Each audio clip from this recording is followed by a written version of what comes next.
There are over 30 streetcar systems currently operating in the US in 2025. And recently, I visited the very best one. If you're new here, this is Fourth Place, your place to learn about US geography, urbanism, transportation, and city planning. This is Portland Streetcar, a modern streetcar system operating in Portland, Oregon, serving as a critical component of the city's multimodal public transportation network. This multimodality makes getting around the city pretty fantastic for people wanting to live a car-free lifestyle.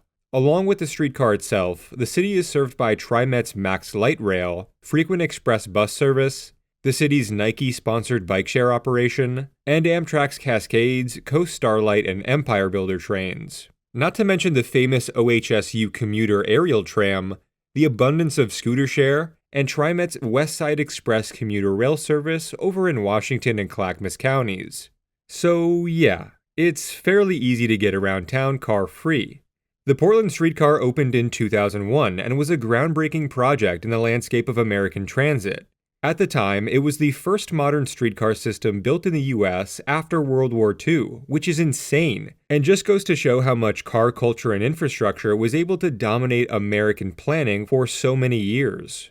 Now, unlike the heritage trolleys that some cities have preserved for tourism, Portland's streetcar system was designed as a fully functional urban transit service, integrating seamlessly with the city's broader transportation network. Though, of course, the city does have a special heritage line too. The decision to bring back streetcars to Portland stemmed from a strategic urban development vision aimed at reducing car dependency, enhancing walkability, and promoting transit-oriented growth. Planners saw the streetcar not just as a transit mode, but as a catalyst for neighborhood revitalization, shaping the future of underutilized areas such as the Pearl District and South Waterfront into vibrant, high-density, mixed-use communities. Pictured here is a map of the system. The red and blue marked A and B lines operate as two separate circular loop services. The A loop, which runs clockwise, and the B loop, which runs counterclockwise. The route travels a loop between the east and west sides of the Willamette River by crossing the Broadway Bridge in the north and the Tillicum Crossing in the south. The A and B loop connects Portland's downtown, Pearl District, Lloyd District, Central East Side, and South Waterfront. It serves various landmarks and institutions, including the Rose Quarter, the Oregon Convention Center, the Oregon Museum of Science and Industry, Oregon Health and Science University, and Portland State University. Riders can transfer to frequent express bus service and Max Light Rail from several stations along the A and B loop. As for this green marked line, it's called the NS line, as it runs a north-south pass from northwest Portland to the South Waterfront via downtown and the Pearl District. I have some videos coming out in the next few weeks about a couple of these neighborhoods in particular, and we'll dive more deeply into what makes each of them special then. Because, in my opinion, Portland has some of the best urban core neighborhoods in the country, so stay tuned for that.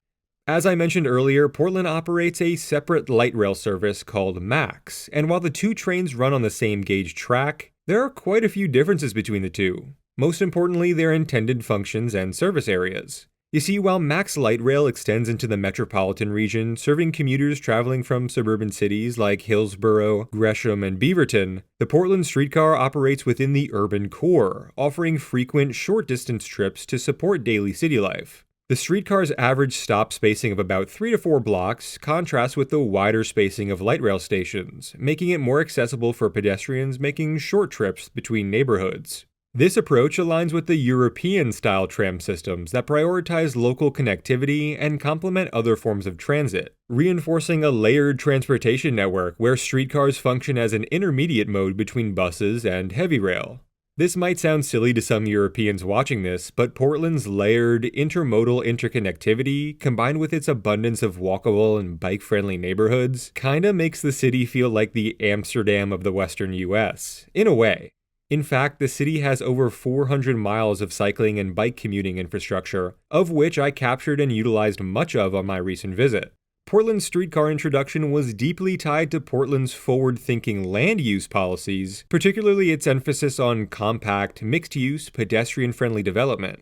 The city had already gained national recognition for its urban growth boundary, a policy restricting suburban sprawl to preserve farmland and encourage infill development. This is why you're able to see so much mixed-use development throughout the commercial corridors within the urban core, Unlike in my hometown of Los Angeles, where that kind of thing is pretty much non-existent, especially in highly desirable neighborhoods like Highland Park, Silver Lake, Echo Park, Los Feliz, and Venice. The streetcar fit perfectly into this framework, serving as a fixed investment that provided certainty for developers looking to build along its route. Unlike bus routes, which can be changed with relative ease, the permanence of streetcar tracks gave developers confidence to invest in high-density residential and commercial projects, knowing that transit access would remain stable. The resulting transformation of neighborhoods like Slabtown and the Pearl District, once a rail yard and warehouse district, into a thriving, walkable area with high-rise apartments, office space, and retail establishments is one of the clearest examples of streetcar-driven urban renewal, which the Pearl District is proud to advertise, and rightfully so. We all know Portland is only second to New York City when it comes to public transportation, but despite the streetcar's many successes, the system faces challenges related to funding, ridership, and operational efficiency. Portland streetcar mostly runs in mixed traffic, making it susceptible to congestion and delays. It runs every 15 minutes on weekdays and Saturdays, and every 20 minutes on Sundays. But this schedule doesn't take into account peak workday demand, nor game day demand stemming from the Moda Center, home of the NBA's Portland Trail Blazers, which has a stop on both the A and B loop.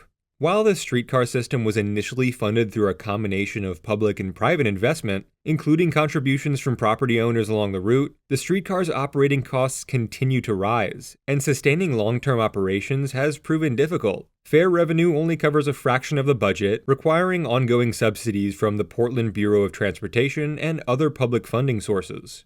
As cities across the U.S. grapple with transit funding gaps, Portland's model of blending public and private investment remains a unique but imperfect solution. Ridership peaked before the pandemic, but has since struggled to fully recover, leading to discussions about service adjustments, fare policies, and potential expansions. This is especially disheartening because the city has already started laying the foundations for a mixed-use transit-oriented neighborhood in Portland's Northwest Industrial District, which an anticipated streetcar expansion is an integral part of. The streetcar extension is entering its project development phase, though, with plans to acquire 11 new streetcars in 2025 and 2026, and begin construction sometime in either 2026 or 2027 if federal funding is granted.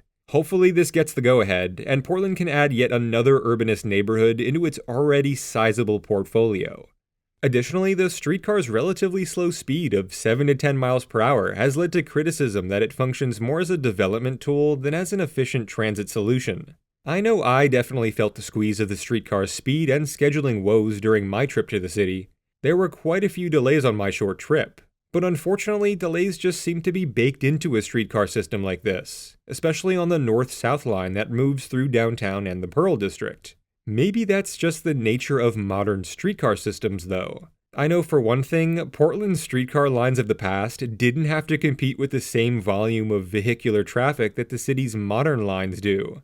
Or really any volume at all for that matter. But today, a streetcar connecting urban core neighborhoods passing through a downtown is bound to have delays. But critics won't tell you that those delays are so often caused by cars and car-centric infrastructure.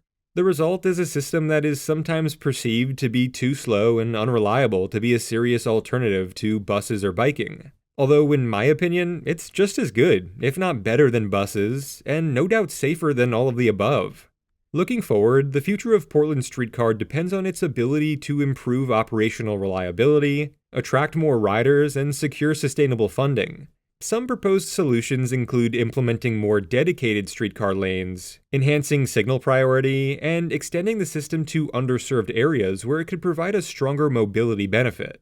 However, given the ongoing financial constraints and changing urban travel patterns, making these improvements will require strong political and public support, as well as strategic coordination with Portland's broader transit agencies, including TriMet, as Portland Streetcar is owned and operated by the City of Portland. Whether Portland Streetcar remains a model for urban revitalization or becomes an example of transit investment misalignment will largely depend on how well it can adapt to the changing needs of the city.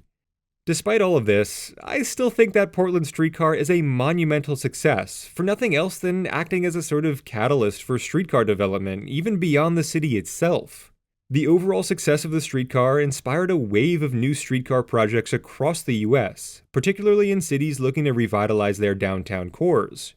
Planners from cities such as Seattle, Tucson, Kansas City, and Cincinnati studied Portland's approach and adapted it to their own urban contexts, often using a public-private funding model similar to Portland's.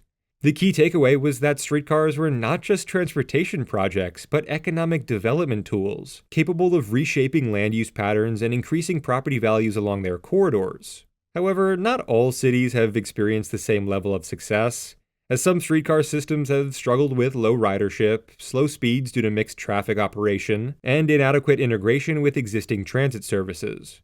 The latter is something I think Portland uniquely excels at.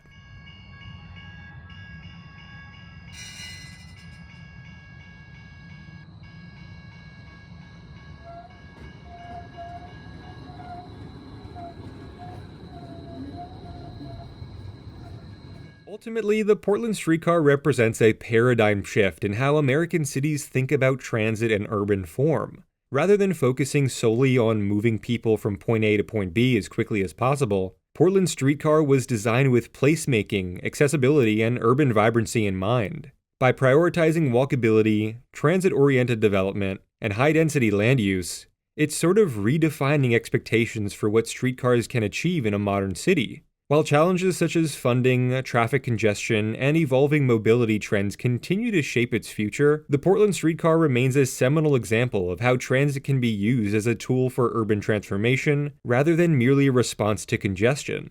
People tend to forget that Portland's best urban core neighborhoods were shaped by the streetcar in the first place. Selfishly, I'd love to see extensions to all of Portland's exceptional urban core neighborhoods east of the Willamette. A Boise, Alberta loop connected to the Max Yellow line? Perhaps I'm getting too ahead of myself, but you can't blame me, seeing as this is what Portland's streetcar system looked like over 100 years ago. But for now, I'll see you next week from 4th place.